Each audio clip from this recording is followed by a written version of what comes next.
So today's video is a research video looking at a particular Lidar resource. It's not the world's greatest Lidar resource, it doesn't have a lot of menu options. So the first thing we need to do is to use UK Grid Reference Finder to find the grid reference for the area you want to look at. So here I've entered the postcode, which has taken me to the right place on the map.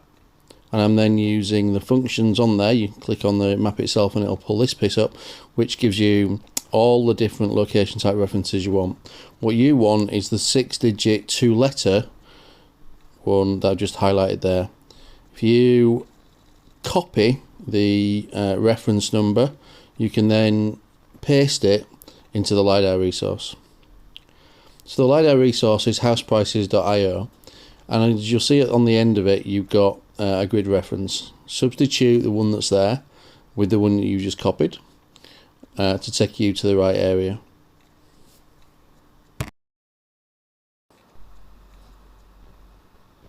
Once it's rendered, you'll see that there's very little you can do to interact with the page here. There's no ability to search, there's no menu options. All you've realistically got are the zoom in and zoom out features.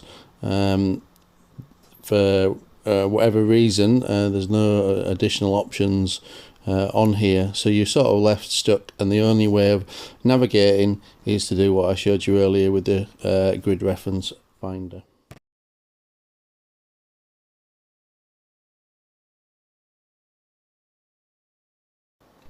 So not the best Lidar resource in terms of flexibility. It does work as a Lidar resource, and of course you can see the image, you can see the Lidar features that you want to look at for the area you want to look at.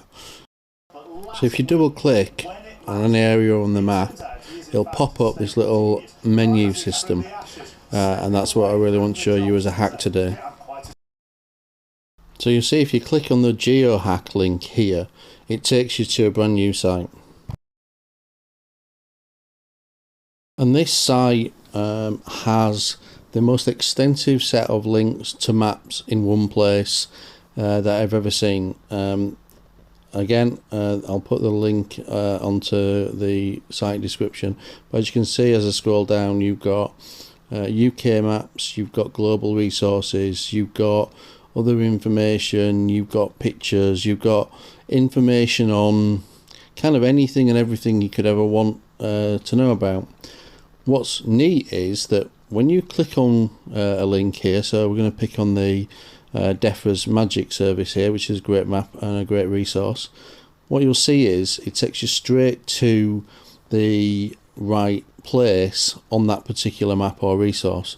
So rather than you opening it and having to go and re-navigate by whatever mechanism to where you were looking, it'll take you into at the right place. So from that one menu system, you've got a resource to almost every map that I'm aware of, certainly everything that I've got in my normal links file, connected to where you were looking on the Lidar.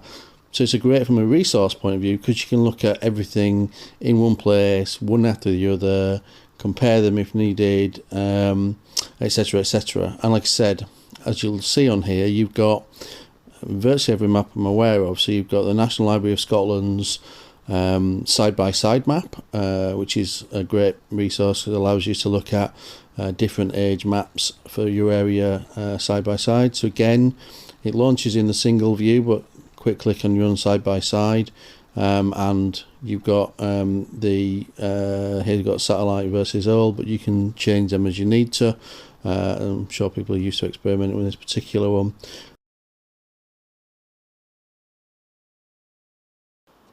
So if you go back to the GeoHack main page again, I suggest you experiment again with the links on here, because as much as you may well have looked at a lot of maps, there's always something new to learn. Here's one I found just by making this video. So this is an old map that is overlaid with the square in the middle. The square in the middle is a modern map, and it overlays it on a sort of transparent square basis, so you can see the modern map over the top of the old one and compare them to see if there's been any changes. The old map being from 1925 and the modern map being a modern Google map. You can adjust the transparency on here for the box so it goes up and down, so you can have a better view of what's going on underneath. You can swap it to satellite just over the top. You can swap the background to satellite as well. All that brings up a modern satellite, because obviously they didn't have satellites in 1925. But if you wanted to move it all into a single view, you can. You can move it back to being a modern map as well. It's a very flexible and quite useful way of overlaying and looking at a different type of map.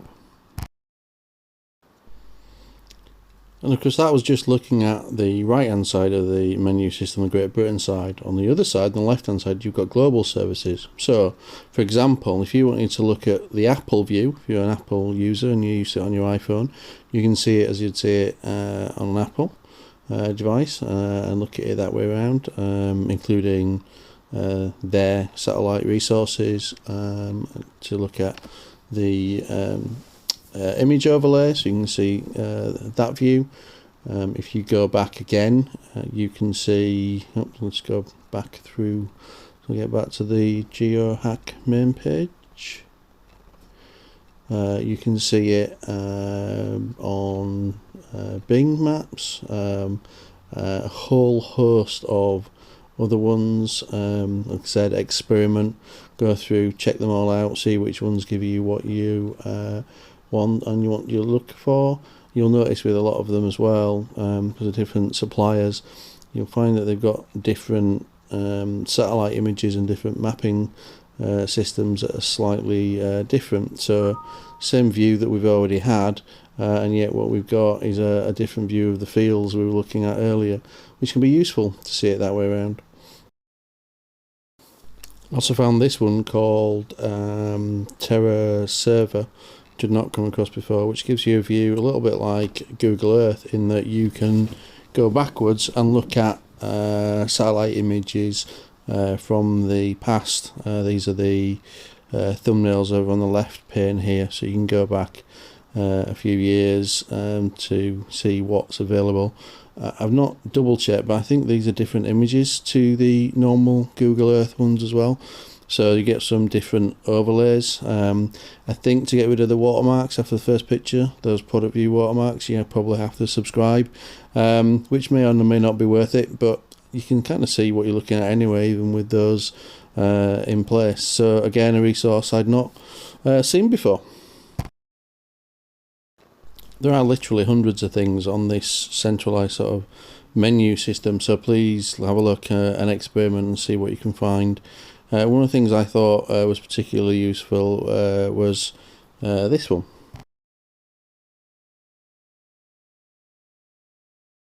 In the other information section of the links, you've got prehistoric sites nearby, which allows you to, unsurprisingly, launch a resource that shows the prehistoric finds and information about them nearby to where you're looking, which again could be good from a research point of view, give you some clues, maybe influence where you start looking from.